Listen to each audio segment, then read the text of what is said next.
Hello there, and welcome to my channel Candlelight Classics. I'm thrilled that you've taken the time to listen to another story narrated by me. My name is Dee, and today I will be reading a short story by a man called Edward Carpenter. And what a fascinating man he was. If ever the phrase "a man ahead of his time" was appropriate, then Carpenter was indeed that man. He was a poet, a writer, and a socialist who was openly gay and promoted gay rights at a time when homosexuality was still a criminal offense in Britain.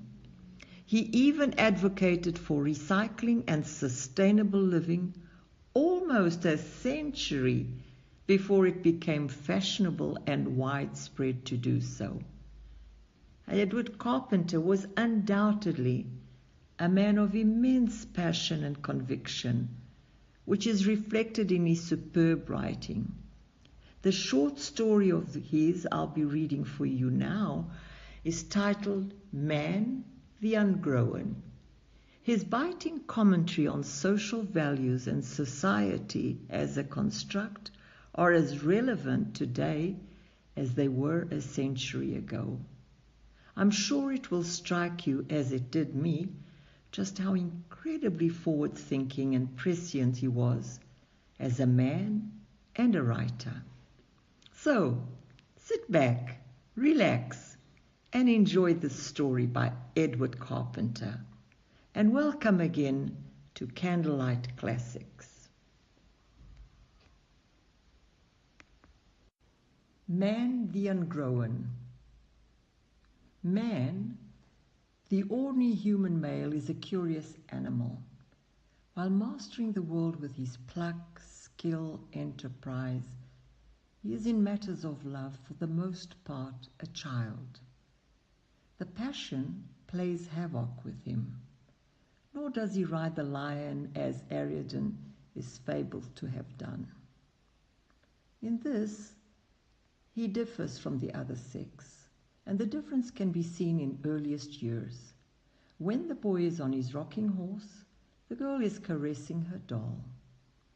When the adolescent youth, burning to master a real quadruped, is still somewhat contemptuous of love's power, sweet 17 has already lost and regained her heart several times and is accomplished in all the finesse of feeling. To the grown man, love remains little more than a plaything. Affairs, politics, fighting, money-making, creative art, constructive industry are his serious business. The affections are his relaxation. Passion is the little fire with which he toys, and which every now and then flares out and burns him up.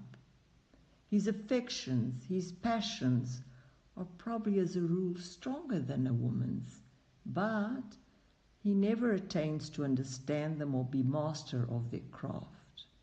With woman, all this is reversed. A man pelts along on his hobby, his business, his career, his latest invention or whatnot, forgetful that there is such a thing in the world as the human heart. Then, all of a sudden, he falls in love, tumbles headlong in the most ludicrous way, fills the air with his cries, struggles frantically like a fly in treacle, and all the time hasn't the faintest idea whether he has been inveigled into the situation, or whether he got there of his own accord, or what if he wants now, he is there. Suicides, broken hearts, lamentations, and certainly a whole panorama, marvelous in beauty, of lyrical poetry and art, mark the experience of love's distress in man. Woman, in the same plight, neither howls nor cries. She does not commit suicide or do anything extravagant. She creates not a single poem or work of art of any account, but she simply goes away and suffers in silence, shaping her life to the new conditions. Never for a moment does she forget that her one serious object is love. But never for a moment does she give herself away or lose her head in the pursuit of that object. It is perhaps in a kind of revenge for this that man for so many centuries has made woman his serf. Feeling that she really somehow mastered him on the affectional plane, he, in revenge, on the physical plane has made the most of his superior strength and of his power over her. Or, more probably, not thinking about it at all, he has simply allowed all along the sex passion, so strong in him, to prompt him to this mastery. For the sex passion in man is undoubtedly a force, huge and fateful, which has to be reckoned with. Perhaps, speaking broadly, all the passions and powers, the intellect and affections and emotions and all, are really profounder and vaster in man than in woman, are more varied, root deeper, and have wider scope. But then the woman has this advantage, that her powers are more coordinated, are in harmony with each other, where his are disjointed or in conflict. A girl comes of age sooner than a boy, and the coming of age of love, which harmonizes all the faculties in the human being, may take place early in the woman, while in the man it is delayed long and long, perhaps never completely effected. The problem is so much bigger, so much more complex with him. It takes longer for its solution. Women are sometimes impatient with men on this score, but then they do not see, judging from their own little flock, what a big herd of cattle the man has to bring home. Anyhow, the point is that man, with his great uncoordinated nature, has, during these later centuries, dominated the other sex and made himself the ruler of society. In consequence of which, we naturally have a society made after his pattern, a society advanced in mechanical and intellectual invention, with huge passional and emotional elements, but all involved in whirling confusion and strife. A society ungrown, which on its material side may approve itself a great success, but on its more human and affectional side seems at times an utter failure. This ungrown, half-baked sort of character is conspicuous in the class of men who organize the modern world, the men of the English-speaking well-to-do class. The boy of this class begins life at a public school. He does not learn much from the masters, but he knocks about among his fellows in cricket and football and athletics, and turns out with an excellent organizing capacity and a tolerably firm and reliable grip on the practical and material side of life. Qualities which are of first-rate importance and which give the English ruling classes a similar mission in the world to the Romans of the early empire. A certain standard, too, for what it is worth, of schoolboy honor and fairness is thumped into him. It is very narrow and conventional, but at least at its best rises as high as a conception of self-sacrifice and duty, though never to the conception of love. At the same time, a strong and lavish diet and an easy life stimulate his functional energies and his animal passions to a high degree. Here certainly is some splendid material, and if well pounded into shape, kneaded and baked, might result in a useful upper crust for society. But, alas, it remains, or actually degenerates into, a most fatuous dough. The boy never learns anything after he leaves school. He gets no more thumps. He glides easily into the higher walks of the world backed by his parents' money, into law or army or church or civil service or commerce. He has really no serious fights to fight or efforts to make, sees next to nothing of actual life, has an easy time, can marry pretty well whom he chooses, or console himself with unmarried joys, and ultimately settles down into the routine and convention of his particular profession, a picture of beefy self-satisfaction. Affection and tenderness of feeling, though latent in him, have never, owing to the unfortunate condition of his life, been developed, but their place begins to be taken by a rather dreary cynicism. Sex, always strong, still even now in its waning days, retains the first place, and the mature man, having no adequate counterpoise to it in the growth of his sympathetic nature, is fain to find his highest restraints or sanctions in the unripe code of his school days, or the otiose conventions and prejudices of the professional clique to which he belongs. So it comes about that the men who have the sway of the world today are, in the most important matters, quite ungrown. They really have never come of age in any adequate sense. Like Ephraim, they are a cake not turned. Wherever they turn up, in Lords or Commons, civil or military, law, church or medicine, the judge on the bench, the bishop, the ruler of India, the exploiter of South Africa, the man who booms a company in the city or who builds up a great commercial trust and gets a title for supporting a government, it is much the same.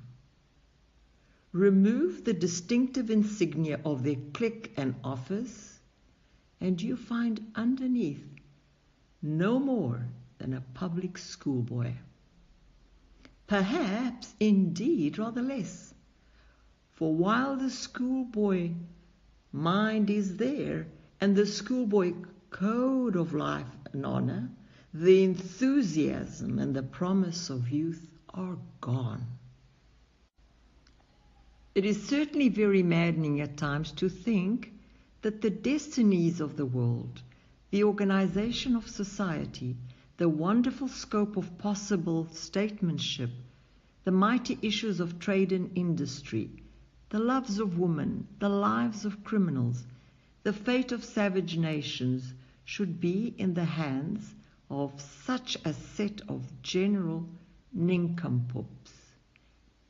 Men so fatuous that it actually does not hurt them to see the streets crammed with prostitutes by night, or the parks by day with the semi-lifeless bodies of tramps, men to whom it seems quite natural that our marriage and social institutions should lumber along over the bodies of women, as our commercial institutions grind over the bodies of the poor, and our imperial enterprise over the bodies of barbarian races destroyed by drink and devilry. But then, no doubt, the world is made like that. Assuredly, it is no wonder that the more go-ahead women who have come round to the light by their own way and through much darkness and suffering should rise in revolt, or that the workmen, finding their lives in the hands of those who do not know what life is, should do the same. Leaving now the middle-class man of today, the great representative of modern civilization and the triumphant outcome of so many centuries of human progress, to enjoy his distinctions, we may turn for a moment to the only other great body of men who are of any importance, the more capable and energetic manual workers. In the man of this class, we have a type superior in many ways to the other. In the first place, he knows something of what life is from an early age. Probably he has had to do something towards his own living. Anyhow, he has been called upon in 1,000 ways to help his parents or his brothers and sisters, and has developed a fair capacity of sympathy and affection, a thing which can hardly be said of the public school boy. While his work, narrow though it may be, has given him a certain definite ability and grasp of actual fact. If, as is now happening in hundreds of thousands of cases, there is superadded to all this some of the general culture which arises from active reading and study, it is clear that the result is going to be considerable. It may not count much today, but it will tomorrow. On the other hand, this class is lamentably wanting in the very point where the other man excels, the organizing faculty. Take a workman from the bench, where he has never, so to speak, had to look beyond his nose, and place him in a position of responsibility and command, and he is completely at sea. He turns out hopelessly slattern and ineffectual, or a martinet, or a bully. He has no sense of perspective and stickles absurdly over little points while he lets the great ones go, and it is almost impossible for him to look before and after as he should do, or bring to a proper focus a whole field of considerations. In all this, he is a mere child, and evidently by himself unfit to rule the world. In many respects, the newer woman and the workman resemble each other. Both have been bullied and sat upon from time immemorial, and are beginning to revolt. Both are good at detailed and set or customary work. Both are bad at organization. Both are stronger on the emotional than on the intellectual side. And both have an ideal of better things, but do not quite see their way to carry it out. Their best hope, perhaps, lies in their both getting hold of the middle-class man and thumping him on each side till they get him to organize the world for them. The latter has no ideal, no object, no enthusiasm of his own. He cannot set himself to work, and consequently he is just made use of by commercial spirit of the day. It is really lamentable to think how his great organizing capacity, which might create a wholly human empire of the world, is simply at present the tool of the speculator. In parliamentary, military, Indian, home or colonial politics, the quondam public school boy is just led by the nose by the money-grubbing interest to serve its purposes, and half the time has not the sense to see that he is being so led. It might seem that it would be the greatest blessing and benefit to the man of this class to find him an ideal to work to. Certainly, it is his only real and conceivable function to form an alliance with the two other great classes of the modern nations, the woman and the workman, and organize for them. Whether we will see it so, we know not. But if this might come about, great things would happen in the world. The end. Well, I really hope you enjoyed that short story by the incomparable Edward Carpenter. And I hope that you also agree that he was a man well ahead of his time. A short biography about Edward Carpenter will follow hereafter, which will provide you with some insight into this remarkable man. I hope you enjoy that too. I must please ask that you subscribe to my channel if you haven't already done so, and please also like this video. I'm still building my channel here on YouTube, so all positive reviews and support will be greatly appreciated. Thank you once again for having joined me for this story. Please come back again next week for more short stories here on Candlelight Classics. Goodbye, or rather, until the next time.